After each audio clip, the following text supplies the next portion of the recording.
Hello guys, अस्सलाम वालेकुम। This is Junaid सऊ और आप मुझे देख रहे हैं मेरे YouTube channel chemistry with MJS पर। स्टूडेंट्स, आज आपके साथ शेयर करने जा रहा हूँ रावलपिंडी सेंटर के इंटरव्यूज़, फ़ीमेल कैंडिडेट्स के इंटरव्यू जो कि 20 जनवरी 2023 को रावलपिंडी सेंटर पे कंडक्ट हुए हैं। जल्द ही इंटरव्यू सीरीज़ मैं एंड करने वाला हूँ और इसके अलावा जो मुल्तान सेंटर के इंटरव्यूज़ हैं वो आपके साथ ज़रूर शेयर करूँगा।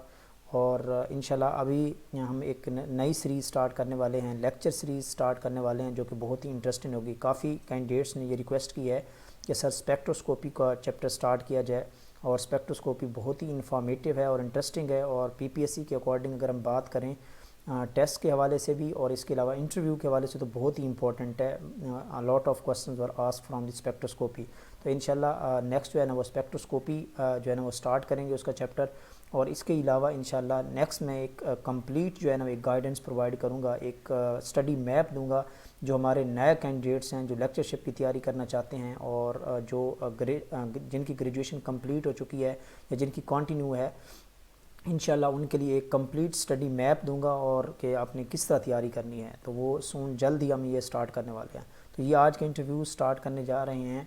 तो फर्स्ट कैंडिडेट का जो इंटरव्यू जो चेयरमैन की तरफ से क्वेश्चन पूछा गया, what is the mother tongue of Fatima. मोहतरमा फ़ातिमा जिना की जो मदर टंग है वो क्या है, गुजराती लैंग्वेज जो है उसकी मदर टंग थी। देन पूछा गया what is the lands method, क्या होता है। देखें, this method is use for the liquefaction of gases. तो ये गैसेस की लिक्विफेक्शन के लिए यूज़ होता है। इसमें क्या करते हैं, जो कंप्रेस्ड एयर होती है जिसको हम 200 एटमॉस्फेयर पे कंप्रेस करते हैं, उसको वाटर कूल्ड पाइप में से गुजारा जाता है। एंड देन जो होता है वो वहाँ से जो कंप्रेशन की हीट होती है वो रिमूव होती है।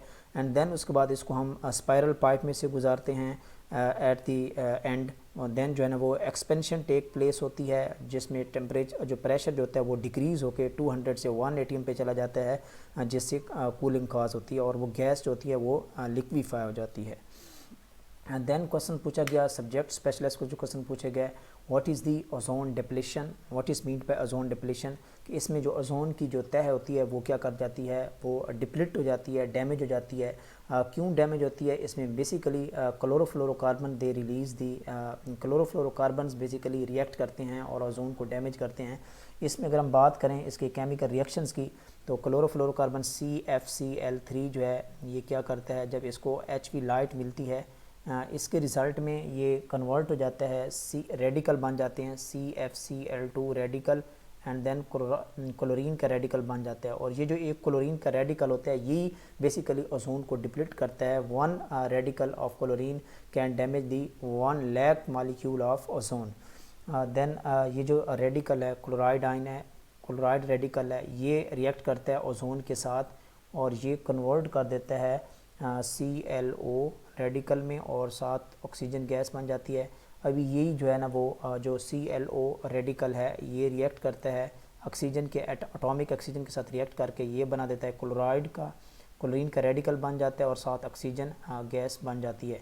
और यही क्लोरीन का जो रेडिकल है वो फर्दर ओजोन को डिप्लीट कर देता है। तो ये एक इसका मैकेनिज्म है।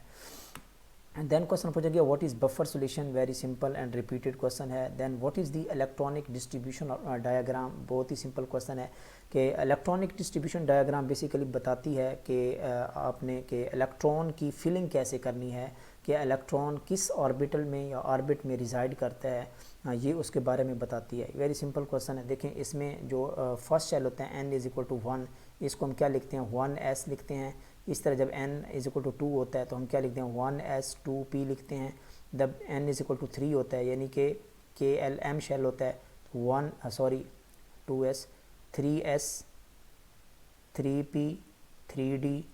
इसी तरह जब n=4 होता है तो आप 4s 4p 4d 4f इस तरह बढ़ाते जाते हैं। तो ये इसमें 2 इलेक्ट्रॉन होते हैं, इसमें भी 2 होते हैं, देन ये होता है 2 आते हैं 2 और इस तरह ये एक फीलिंग ऑफ इलेक्ट्रॉन है। इसको कहा जाता है इलेक्ट्रॉन डिस्ट्रीब्यूशन डायग्राम कहा जाता है। और इसका फार्मूला क्या है, तो ये होता है 2n का स्क्वायर। आप किसी भी शेल में आप चेक कर सकते हैं, के शेल में इस फार्मूला के जरिए 2 इलेक्ट्रॉन आते हैं, L में 8 इलेक्ट्रॉन होते हैं, देन M में 18 होते हैं और N में 32 होते हैं। देन क्वेश्चन पूछा गया what is the Schrodinger wave equation, what is mean by Schrodinger wave equation. Schrodinger wave equation basically ये हमें बताती है कि इलेक्ट्रॉन का न्यूक्लियस के बैर किसी भी पॉइंट पे या ऑर्बिट्स में उसकी प्रोबेबिलिटी क्या है, उसके probability of finding of electron के बारे में ये बताती है। और इसके अलावा इलेक्ट्रॉन की पोजीशन और एनर्जी को भी डिस्कस करती है श्रोडिंगर वेव इक्वेशन। तो ये है क्या, किसको किस तरह लिखा जाता है, करली का square then psi is equal to curly x का square then plus curly y का स्केयर प्लस करली का square psi that is divided by curly z का square and then plus factor होता है 8 पाई का square m over h का square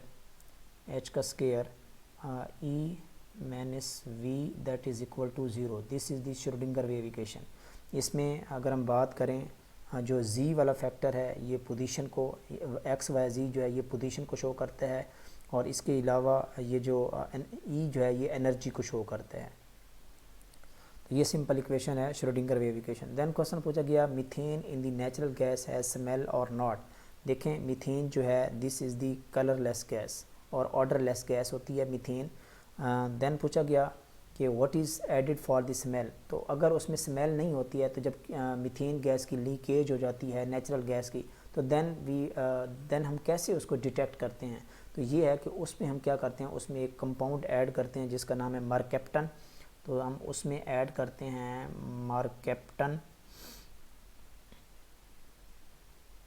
मरकेप्टन जो है जैसे ही उसमें ऐड करते हैं तो ये rotten like smell, egg like smell होती है जो कि हाइड्रोजन सल्फाइड की वजह से ये प्रोड्यूस होती है।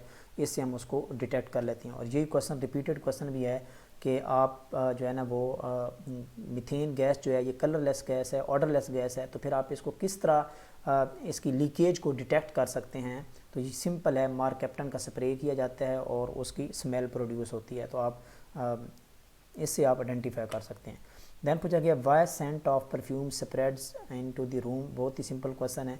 देखें परफ्यूम जैसे ही प्रेशर अप्लाई किया जाता है थ्रू द पंप तो जो नोजल के थ्रू मॉलिक्यूल्स निकलते हैं वो लिक्विड जो होता है वो कन्वर्ट हो जाता है गैसेस में कन्वर्ट हो जाता है। पहली बात तो ये है। और वो गैसेज मॉलिक्यूल एयर के मॉलिक्यूल के साथ मिक्स होकर स्प्रेड हो जाते हैं। एंड दूसरा जो इसका मेन पर्पज़ है कि इसमें डिफ्यूजन का प्रोसेस होता है। जैसे ही हम किसी एक कोने में इसको स्प्रे करते हैं तो वहाँ मॉलिक्यूल्स का जो कंसनट्रेशन होती है वो बहुत ज़्यादा होती है और molecule higher concentrated area to lower concentrated area की तरफ मूव करते हैं। देन पूछा गया why balloon shrink when kept overnight. जब आप एक गुब्बारे को रात के वक्त फिल करके रखते हैं तो सुबह को देखते हैं कि उसकी जो एयर होती है वो कम हो जाती है, वो श्रिंक हो जाता है। तो क्या रीज़न है? इसकी भी दो मेन रीज़न से अगर हम बात करें, एक तो जो बलून की वॉल होती है वो बहुत ही थिन होती है तो उसमें जो एयर के मॉलिक्यूल्स होते हैं वो डिफ्यूज़ हो जाते हैं। लेकिन ये यहाँ पे जो रेट ऑफ डिफ्यूजन है वो बहुत ही स्लो होता है। With the passage of time एक जो है ना वो बहुत टाइम तक जो है ना जिस तरह पूरी रात तक ऐसा ऐसा डिफ्यूजन होती है, चाहे स्लो भी होती है। इसी वजह से सुबह आपको श्रिंकेज नज़र आती है। और दूसरी रीज़न ये है कि बलून के केस में अगर हम बात करें तो इसमें एक तो डिफ्यूजन का प्रोसेस हो गया और दूसरा जो है ना कि टेम्परेचर का इफ़ेक्ट होता है। जब रात के वक्त आप इसको रखते हैं तो रात को टेम्परेचर लो होता है जिससे मॉलिक्यूल की काइनेटिक एनर्जी जो होती है वो लो होती है, मॉलिक्यूल कोलाइड नहीं करते जिसकी वजह से जो है ना वो श्रिंक हो जाते हैं एयर के मॉलिक्यूल्स। ये था जी फर्स्ट कैंडिडेट का इंटरव्यू। सेकंड कैंडिडेट का इंटरव्यू आपके साथ शेयर कर रहा हूँ। What are you doing nowadays, ये क्वेश्चन पूछा गया। एंड देन पूछा गया कि do you know about the carboxylic acids, आप कार्बोक्सिलिक एसिड्स के बारे में जानते हैं। Very simple question. देन पूछा गया डिस्क्राइब दियर डेरिवेटिव्स, कार्बोक्सिलिक एसिड्स के कौन कौन से डेरिवेटिव्स हैं। एसिड क्लोराइड भी इसका डेरिवेटिव्स है। Acid chlorides RC double bond Cl, this is the derivative जिसमें OH जो है ना वो हेलोजन के थ्रू रिप्लेस हो जाता है। एसिड क्लोराइड्स, एसिड हेलाइड्स कह लें आप, हेलोजन लिख लें यहाँ। इसके अलावा कार्बोक्सिलेट आयन, जैसे OH निकलता है तो C डबल बॉन्ड O, और ये जैसे हाइड्रोजन निकलता है तो ये क्या होता है, इसको कहा जाता है कार्बोक्सिलेट आयन। कार्बोक्सिलेट आयन भी इसके डेरिवेटिव हैं।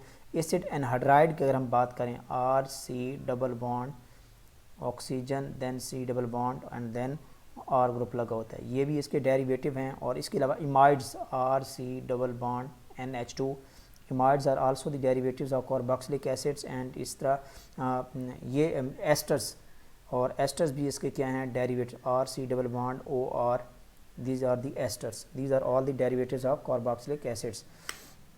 Then specialist question पूछे गए draw the peptide linkage, very simple. Peptide linkage is formed when the two amino acids combine. एक अमीनो एसिड का कार्बोक्सिलिक ग्रुप और दूसरे अमीनो एसिड का अमीन जो है जब वो रिएक्ट करते हैं तो वाटर का मॉलिक्यूल रिमूव होता है तो उसके रिज़ल्ट में पेप्टाइड बॉन्ड बनता है। इसकी मैं आपको एग्जांपल दे देता हूँ, जिस तरह फॉर एग्जांपल ये एक मालिक्यूल है इसका, दिस इज़ दी कार्बोनाइल और ये N और इसके साथ H। तो एक मालिक्यूल का कार्बोक्सिलिक और दूसरे मालिक्यूल का दूसरे अमीनो एसिड का ये अमीन जो ग्रुप होता है ये रिएक्ट करके ये बनाते हैं पेप्टाइड बॉन्ड बनाते हैं, इसको पेप्टाइड लिंकेज कहते हैं। This is the peptide linkage. Then question पूछेगा which one is the smallest amino acid. Glycine is the smallest amino acid in the all types of amino acid. Then पूछा गया what is the charge of on alkyl halide in the RX। इतने simple question बच्चों की तरह question पूछे गए हैं, FSC based हैं। तो RX को अगर हम देखें this is the halogen partially negative charge partially positive charge, तो अल्काइल ग्रुप के ऊपर पार्शली पॉजिटिव चार्ज होता है। देन पूछा गया कि any group in which carbon has negative charge. Yes, Grignard reagent की अगर हम बात करें RMgX, तो इसमें जो कार्बन के ऊपर होता है वो पार्शली नेगेटिव चार्ज होता है, नेगेटिव पॉजिटिव नेगेटिव। तो यहाँ कार्बन जो होती है ग्रिग्नॉर रिएजेंट में वो पार्शली नेगेटिव चार्ज रखती है। What is ionisation energy, very simple question. Which element has the highest ionisation energy. Periodic table में जो सबसे हाईएस्ट आयोनाइजेशन एनर्जी है वो होती है हीलियम की। Ionisation energy basically increases from left to right. Left to right ionisation energy increase होना start हो जाती है, और आप एक्सट्रीम राइट पोजीशन पे चले जाएं तो वो क्या है, नोबल गैसेस हैं, और वो भी आपको पता है ionisation energy top to bottom decrease होती है। तो नोबल गैसेस की सबसे ज़्यादा होती है, और जो टॉप पे मेंबर होता है वो हीलियम है और उसकी सबसे हाईएस्ट होती है इन दी पीरियोडिक टेबल। ऑलमोस्ट अगर हम बात करें तो ये इसकी 1310 किलो जॉल पर मोल। ये मैं फर्स्ट आयोनाइजेशन एनर्जी की बात कर रहा हूँ। जनरली हम फर्स्ट आयोनाइजेशन एनर्जी की बात करते हैं, सेकंड एंड थर्ड का फिर एक्सेप्शन आ जाती हैं। तो 1310 kilojoule per mole, this is the first ionization energy of helium which is the highest in the periodic table. Then पूछा गया which is the good leaving group in the halogen. Halogen में से कौन सा leaving group है। Iodine is the best leaving group in the halogens. ये थे जी आज के इंटरव्यू क्वेश्चन, जो कि बहुत ही सिंपल क्वेश्चंस हैं, FSC बेस्ड क्वेश्चन पूछे गए हैं और वो भी बहुत ही इजी क्वेश्चन पूछे गए हैं। तो good luck for the Rawalpindi students, and इंशाल्लाह होप सो नेक्स्ट जो है ना वो शेड्यूल हो चुका है लाहौर का, तो और इसके बाद मुल्तान का। तो यहाँ पे मैं इंटरव्यू सीरीज़ तकरीबन एंड कर दूँगा अभी, और इसके अलावा जो मुल्तान सेंटर के इंटरव्यूज़ होंगे वो मैं अपने मुल्तान के कैंडिडेट्स के साथ ज़रूर शेयर करूँगा इंशाल्लाह। तो अपना ख्याल रखिए, अल्लाह हाफिज़।